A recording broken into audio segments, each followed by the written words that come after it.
I was a medevac medic in Vietnam. In January the 29th, 1971, a frantic call came down over the intercom. Patrol ambushed, GI down with a sucking chest wound. We've got to go get him. I grabbed my bag, my medic's bag, and hastened to the tarmac where our chopper was revving up. In a few short minutes, we were over the firefight, still in progress. As we stovepiped down through the triple canopy jungle, we could hear the unmistakable chatter of machine gun fire. We came to a hover at 50 feet.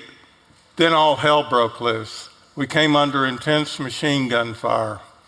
I stopped 3 rounds, and for this, I was personally awarded the Distinguished Flying Cross by the commanding general of the 1st Air Cav. After several months of recuperating in various hospitals, I returned to civilian life. It was not easy. It never is for veterans. But here's my story. I had lived a paradox. I had been a non-combatant combat medic in Vietnam. To understand this story, we need to wind the clock back to 1968 when I was a student at the University of Texas. It was a good time to be young then. Free love, hippie beer, nickel beer. It's when the armadillo became the symbol of the cultural ferment that transformed Austin into Austin Wild. But Austin and the University of Texas was also ground zero for opposition to the war in Vietnam. You have to understand the important role that the draft played in our lives back then. You see, as long as you were an undergraduate making satisfactory progress toward your degree, you received a deferment. But the moment you graduated, you would be reclassified 1A, eligible for the draft. And so it was with me. Scant 2 weeks after I graduated, a letter came. Greetings, you are hereby ordered to report for induction into the armed services. It was a shock, as you can imagine. Up to then, the war had simply been something remote and unreal. Now it was very real.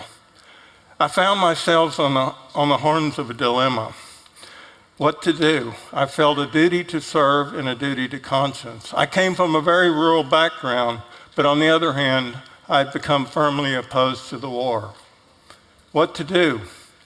I applied for a special status from my local draft board to be a 1AO conscientious objector, which if granted meant I would be willing to serve, but without weapons training and without weapons. To my surprise, my application was granted, perhaps because they realized I wasn't getting out of anything, because it almost guaranteed combat duty. All 1AOs were trained in a special unit at Fort Sam Houston in San Antonio. After 6 weeks of basic and 10 weeks of medical training, my whole class of 22 received orders for Vietnam. The medic's job was a perilous one. When the cry, medic, medic, could be heard over the din of battle, it was the medic's job to get up, expose himself to enemy fire, and render first aid.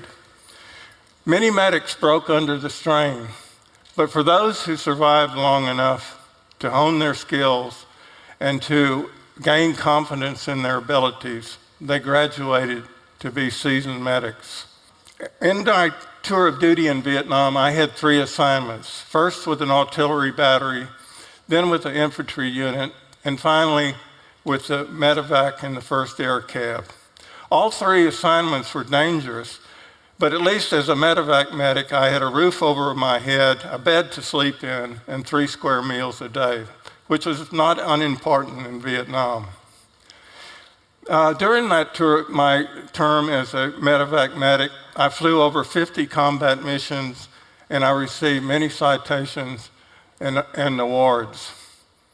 In conclusion, the American public cannot let the Vietnam War go. It was like a powerful rapid in the flow of American history, which everyone in my generation was forced to go through in one way or another. There were many routes through the features of the rapids, And all the stories together would probably tell the story of the war, at least from the American point of view. But the route I and my fellow 1AO conscientious objectors took is yet to be fully explained or told. In fact, sadly, at times, it seems as if it's been intentionally disremembered. Every veteran at some point in his life feels a need to come to terms with his combat experiences, and so it was with me. At a certain point, I began attending annual reunions, and then I made a pilgrimage to the grounds of Fort Sam Houston, where I and my fellow 1AOs had taken training. And then I visited the impressive Museum of Army Medicine. But as I wandered through the many rooms, I was saddened to see there was not one mention of the thousands of 1AOs who had trained at Fort Sam Houston, who had served as medics in Vietnam, who had shared in all the dangers and hardships as they went about their business of saving lives rather than taking them. Why did the Army neglect to tell our story? It's perhaps because of the paradox that we had lived, a consciousness opposed to war, embedded in the midst of war. Our story will not be forgotten. We existed after all. Thank you.